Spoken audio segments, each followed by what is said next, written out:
What's up mga kabantay? Mapagpalang araw sa ating lahat. At panibagong araw, panibagong vlog naman ulit tayo mga kabantay. Tayo po yung nagpapamna naman ng ating kahon. Dahil po sinasabugan na po ng tayong manok ano. Kahapon po hindi ko po na-vlog, so i-flex ko lang po ngayon yung mga nasabugan na. No, tara, let's go. Let's go. Let's go. So ito, malalim na naman mga kabantay. Kaya kailangan talaga natin ipapump. Tignan mo, yung sapa oh. Dahil malaki ang tubig sa gabi mga kabantay no. So marami tayong katas kasi sa sa Dilentera. Yung bang katas yung tumutulong tubig papasok dito sa kahon. Kaya po lumalalim. Tara, let's go.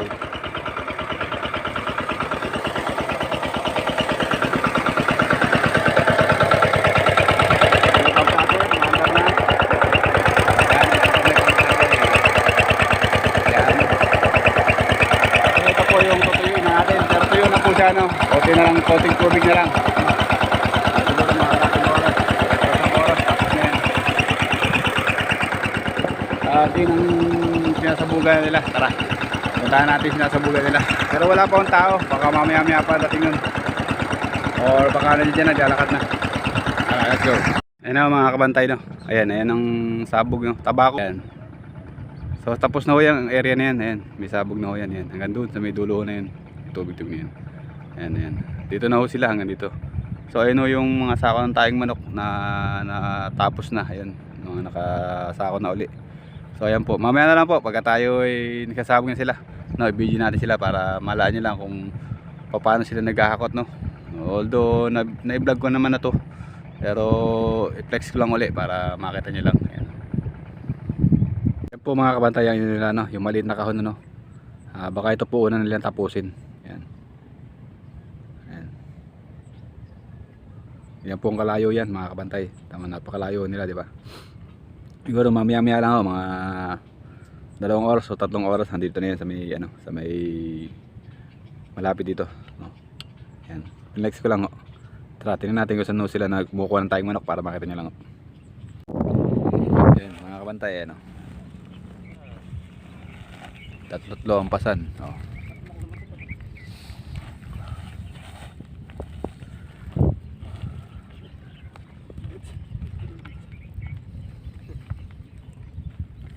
Ay si Boy Alagaw.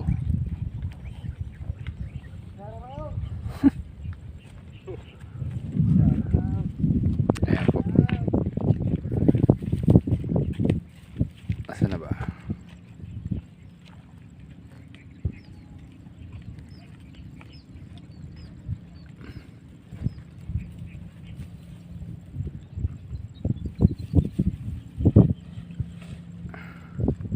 Ayun yung dalawa sa laot.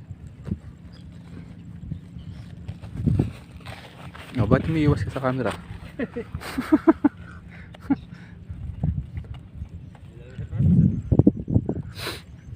Ayan.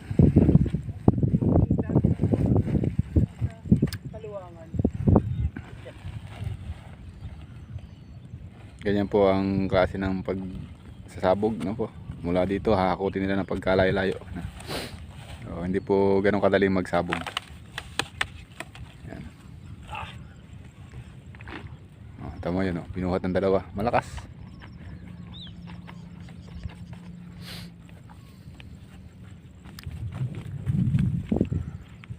Ganyan naman napakalayo ho niya no.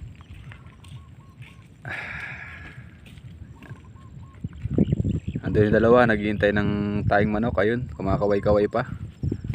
Hindi natin maipul.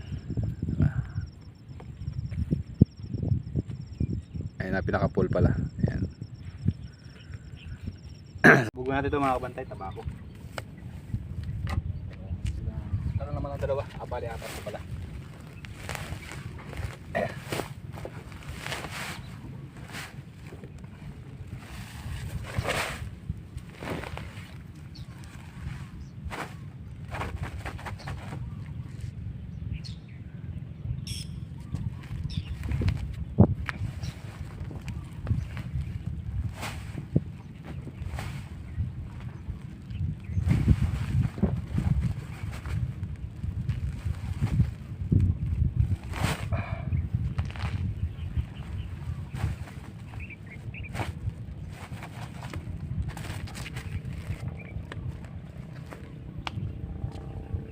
Yan.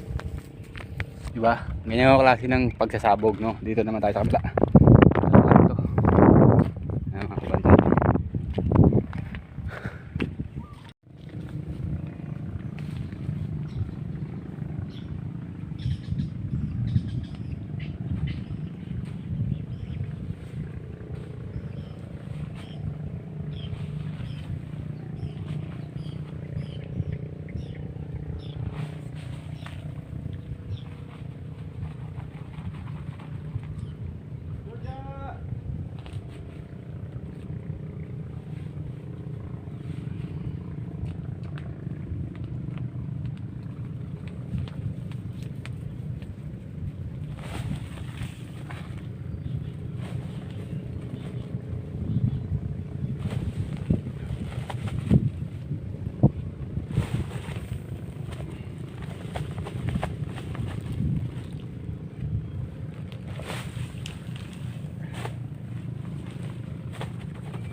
So ayun na po sila, ayan mga kabantay. Ayan, matatapos na, no. At ilang ano lang, ilang sako na lang siguro yan, tapos na sila. Ayun, mga nakaparada na yung mga sako. May naghahakot, may nagsasabog. Dalawa yung nagsasabog at apat ho yung naghahakot, no. So ganyan po ang ano, kailangan pong talagang ganyan ang kalatan tayong manok, para lahat po ay nalalagyan, no, nalalagyan ng tayo. Dahil dyan po mag-produce ng pagkain, no. Ganyan po. Dahil pagka wala po niyan, tama't mayroon tayong pagkain hindi ganun kaganda, ano mga kabantay.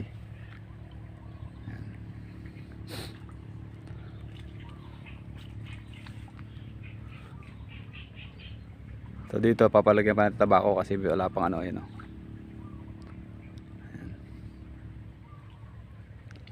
Yan po, kinakalat po yan, ayan. Ganyan po ang klase ng pagkasabog, no, mga kabantay. So mamaya-maya lang po tapos na yan. At ganito na lang po siguro ang aking vlog, mga kabantay. At yan po ay ano nga pala, pagkasabog po niyan baka bukas patubigan na, no. At 2 araw po yan, pagkapatubig o 2 araw pong tetengay tubig, tapos lalagyan po natin ng fertilizer, no. Dagdag abono po, fertilizer, yun po ang papaalsa ng lablab natin, yun po ang papabuhay ng ating lablab, ng mga kabantay, yung fertilizer. Bukod po dyan sa tayong manok na ilalagay natin, no. Abono rin po yan sa ano, sa plisdaan, pero mas maano po yung may fertilizer tayo, no. So siguro po ang ilalagay natin mga fertilizer dyan, siguro mga nasa 13 kaban, no. Ikakalat ho yan dyan din, parang ganyan din na sabog, no. Pero hindi naman ho ganyan ka ano, no, ganyan kalimit. So siguro hanggang dito na lang po aking vlog. Maraming salamat po, at nawa po ay maintindihan nyo ang aking paliwanag. Kaya po tayo nagsasabog ng tayong manok para po sa ating pagkain ng ating isda, ng mga kabantay, para po makatipid tayo kahit konti. Ayan. Ito lang po ang aking vlog, mga kabantay, at maraming salamat po sa lahat ng mga hindi nag-i-skip ng ads. At sa mga solid supporter ko, salamat sa inyo lahat. Bye bye mama, chup chup.